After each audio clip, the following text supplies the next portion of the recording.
Halo guys, bagaimana kabarnya? Kembali lagi bersama aku Dimas Irfan. Kali ini aku akan melanjutkan cerita film yang berjudul Like Shop. Yang masih bingung dengan ceritanya dan pengen tahu kelanjutannya, still in Nox TV.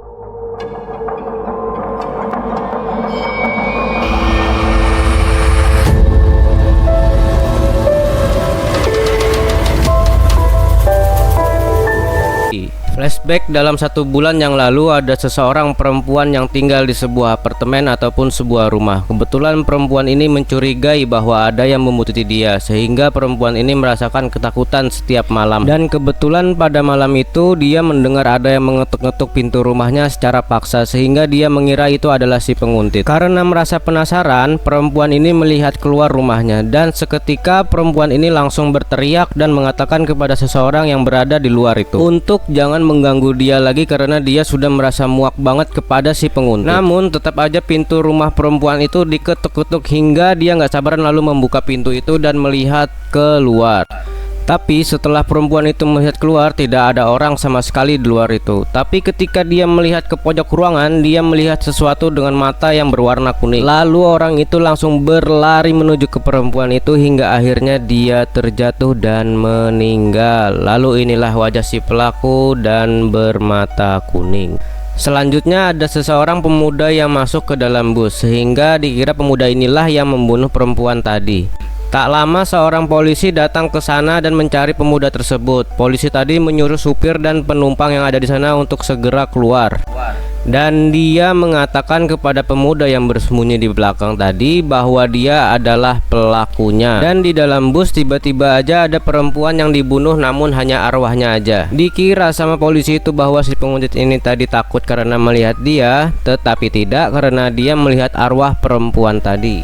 Berpindah ke rumah kakek-kakek tua di daerah yang sama. Pada malam itu kakek ini sedang asik menonton. Lalu tiba-tiba aja ada orang yang mengetuk-ngetuk pintunya. Dan ketika dia menengok, kakek ini mendapatkan hal yang tak terduga.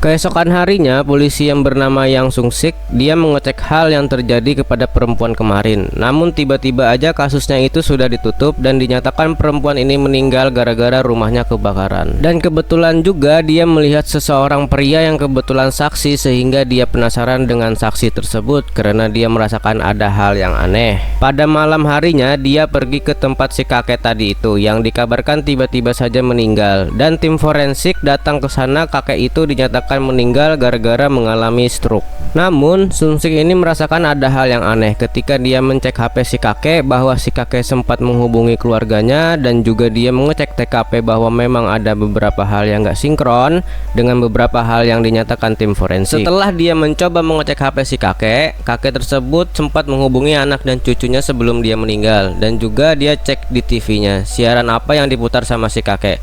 Lalu dia juga cek di remote-nya dan dia mendapatkan satu petunjuk bahwa kakek tersebut, ya, kakek itu kidal, dan tidak seharusnya bukan acara itu yang diputar karena cuman satu tombol aja yang ditekan oleh si kakek, dan itu bukanlah acara yang terputar.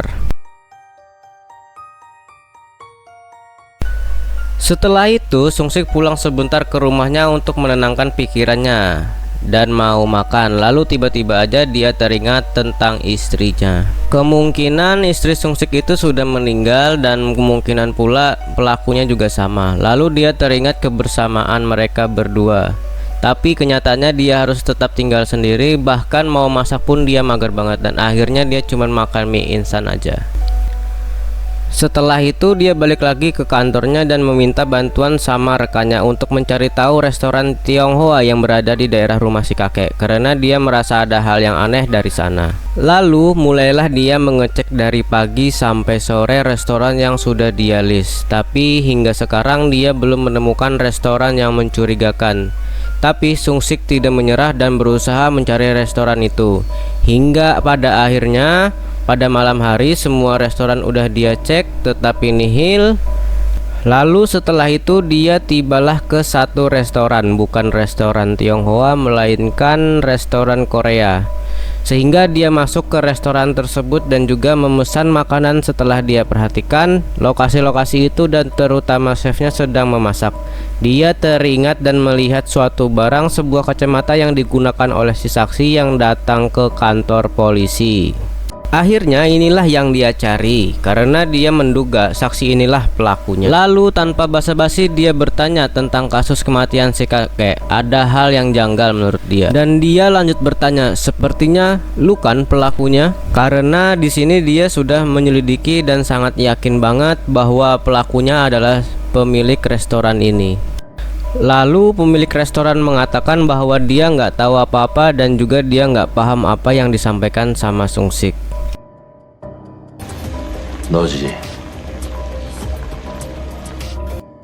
Pemilik restoran pun marah karena dituduh yang bukan-bukan, karena kondisinya kurang kondusif dan juga tidak ada barang bukti yang kuat, tidak ada surat penangkapan. Akhirnya Sung-sik memutuskan pergi dari sana. Lalu keesokan harinya Sung-sik mencoba lagi mencari-cari dengan mengambil beberapa berkas yang kebetulan si pemilik restoran kemarin itu saksi di berbagai tempat kejadian yang sama. Hingga 1 bulan telah berlalu. Akhirnya Sung-sik mendapatkan waktu untuk menangkap si pelaku. Kebetulan pada hari itu si pelaku sedang mengejar perempuan lagi dan berhasil ditangkap oleh Sung-sik. Namun si pelaku bilang bahwa si perempuan yang dia kejar tadi seharusnya nggak berada di sini. Dan ketika Sung-sik melihat ke atas, betapa terkejutnya dia, itu adalah perempuan yang kebakar kemarin. Di sini kondisi perempuan itu wujudnya sudah bukan manusia lagi. Jadi di sini Sung-sik juga memiliki kemampuan yang sama dengan Won-young, Young-ji dan Yun-ju. Jadi mereka itu bisa melihat arwah. Terus yang paling membuat Sung-sik merasa heran adalah mata si pemuda itu yang berwarna kuning, yang berarti dialah penguntit si perempuan di awal film. 오셨습니까? 경찰입니다. Balik ke toko lampunya Won-young, ternyata pria yang datang ke toko lampu di episode 1 ternyata adalah Sung-sik yang seorang polisi atau detektif. Kebetulan Ji-young yang ada di sana sambil membawa kopernya dan dia langsung diberhentikan oleh Sung-sik karena Sung-sik melihat ada cairan merah yang berceceran dari kopernya Ji-young. Terus Ji-young bilang itu efek dari dia menstruasi. Lalu Sung-sik gak curiga dan dia memberikan jaketnya dia kepada Ji-young biar dia nggak kedinginan. Lalu Ji-young pun pergi dari sana dan kebetulan saja dari arah depan dia berpapasan dengan Yun-ju. Namun di sini Yun-ju buru-buru, jadinya dia nggak sempat melihat ke arah Ji-young.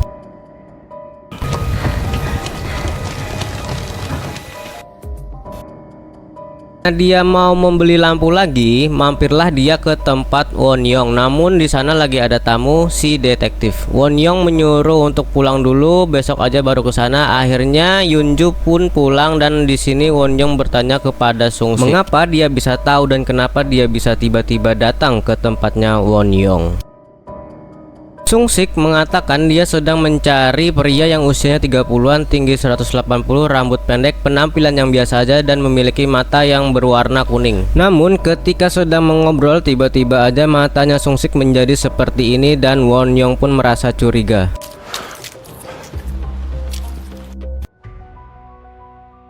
Lalu Won-young bertanya lagi bagaimana caranya Sung-sik bisa tahu dan juga sampai ke tempatnya dia. Sung-sik bilang karena dia mengikuti si pria yang dia cari lalu berakhir di sana. Setelah itu dia langsung pergi keluar dari toko itu. Sementara itu di sini ada seorang dokter dan perawat sedang mengkremasin seorang mayat. Ketika itu terjadi kejadian yang tak terduga yang membuat si perawat itu pun kaget.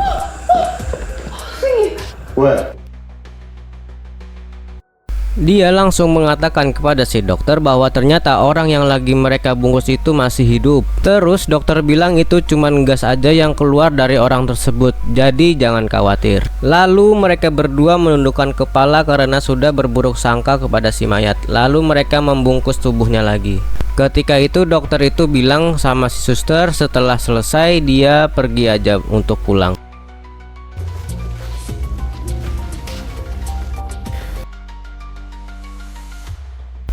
Dan setelah suster tadi itu pulang, ternyata si dokter tahu maksud dari perkataan si suster tadi. Kalau sebenarnya si mayat tadi bukan hidup kembali, melainkan arwahnya saja yang bisa ngomong ke dokter. Dan Pak Dokter bilang untuk mencoba ikhlas saja sama orang-orang yang sudah kamu tinggalkan, dan juga ikhlaskan kamu sudah meninggal. Lalu si arwah pun itu bilang enggak bisa begini. Dia enggak mau dan juga dia enggak terima. Dan akhirnya tubuhnya itu dimasukkan ke dalam sebuah tempat yang nantinya akan dikremasi kemudian. Tapi sebenarnya si mayat tadi nggak terima dengan apa yang terjadi. Dia nggak bisa meninggalkan keluarganya begitu aja. Tapi mau bagaimana lagi, ini sudah takdir dan nasib dari si tubuh tersebut. Sementara itu, Yongji sedang berangkat kerja untuk menangani pasien yang berada di ruang ICU. Dia merasakan ada hal yang aneh dan ada yang mengikuti dia, tapi dia mencoba untuk bersikap biasa aja. Ketika dia masuk ke lift, ada orang yang masuk juga, namun tubuhnya itu basah dan dia di sini mulai merasa ada yang aneh. Lalu dia bertanya kepada orang yang ada di belakangnya dia kalau bapak itu mau kemana. Tapi bapak itu bilang dia mau ke lantai 8. Cuman menurut Yongji, anggota keluarga nggak bisa sampai ke lantai 8. Itu hanya untuk pasien yang masuk ke ruang ICU. Lalu si bapak bilang bahwa banyak sekali pasien yang terluka parah akibat kecelakaan di sana. Lalu Yongji sudah merasa aneh terhadap sikap si bapak, dan tiba-tiba yang paling anehnya lagi, Yongji merasa bapak itu bukan manusia. Akhirnya ada air yang berceceran di dekat Yongji.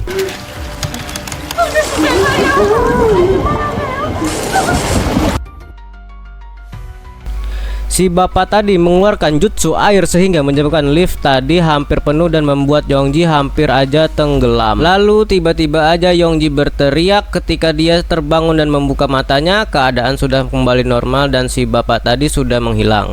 Lalu dia kembali ke tempat kerjanya, bekerja seperti biasa. Dan kebetulan si pasien di ruang ICU itu sudah sadar. Cowok ini adalah salah satu pasien ruang ICU yang akibat sering mabuk-mabukan. Sebenarnya Yongji di sini pengen mencoba untuk mengajak si pasien tadi untuk berbicara berdua. Dan dia meminta izin kepada ketua perawatnya, lalu dia ajaklah pemuda tadi untuk mengobrol berdua. Dan kata Yongji, dia tahu ketika si bapak kemarin dan pemuda itu teriak-teriak. Dia tahu kalau pemuda itu melihat arwah di sana. Pemuda tadi masih nggak paham dengan apa yang diceritakan sama Yongji. Lalu Yongji bilang bahwa yang dia lihat adalah orang yang dilihat sama pemuda kemarin. Jadi yang mereka berdua lihat itu adalah sesuatu arwah, dan juga dia memberikan tips yang sama yang diberitahu Won-young. Ketika mereka melihat orang-orang seperti itu memang sulit dibedakan, cuman mereka harus benar-benar mempelajari agar mereka bisa membedakan. Walaupun terkadang sangat-sangat sulit karena mereka bisa berbaur dengan manusia biasa. Dan Yongji juga menambahkan bahwa dia memiliki kemampuan itu sama seperti si bapak tadi, karena dia juga pernah mengalami hal yang sama seperti si bapak. Dia pernah mengalami koma, dan yang dia lihat kemarin juga orang yang sedang koma di ruang ICU, dan dia juga mencoba memberikan semangat kepada orang itu. Dia memberikan headset yang diberikan kepada dia ketika koma dulu, jadi kayak mendengarkan musik agar bisa lebih tenang dan memiliki semangat hidup yang lebih tinggi. Dan Yongji berpesan kepada pemuda ini kalau misalkan bertemu dengan orang seperti itu lagi harus waspada dan juga harus hati-hati mulai dari sekarang.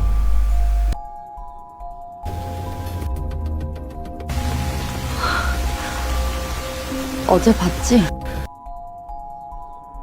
Lalu di sebuah tempat Yunju berpapasan lagi dengan Jiyoung.